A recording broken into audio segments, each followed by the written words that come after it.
يا ذاكر الأصحاب كن متأدبا واعرف عظيم منازل الأصحاب. هم صفوة رفعوا بصحبة أحمد وبذاك قد خصوا من الوهاب. يا ذاكر الأصحاب كن متأدبا واعرف عظيم منازل الأصحاب. هم صفوة رفعوا بصحبة أحمد وبذاك قد خصوا من الوهاب. هم ناصروا المختار في تبليغه فجزاهم الرحمن خير ثواب. ما بال أهل الغي طال لسانهم وتجرؤوا ورموهم بسباب. سبوا خيار الخلق من لهم العلا ولهم مقام في ذرى الأحساب.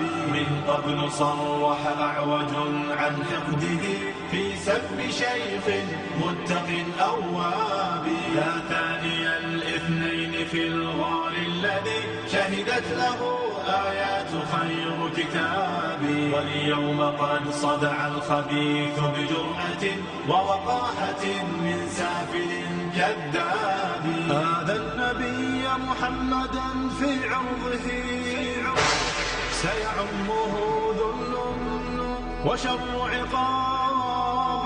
هذا النقية بنت خل المصطفى فليخسأن فسعيه كسراب.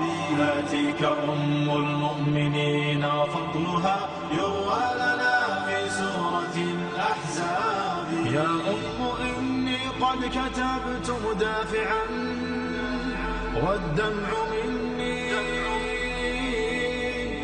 كالندى المنساب. من ذاك يجرؤ أن ينال لسانه من زوج خير العجم والأعراب.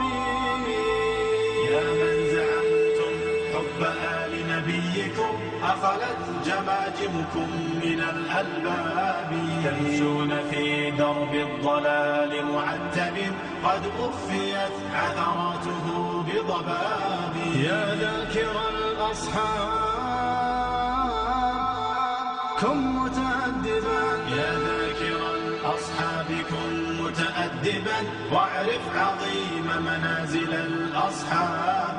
هم صفوة رفعوا بصحبة أحمد وبذاك قد خصوا من الوهاب.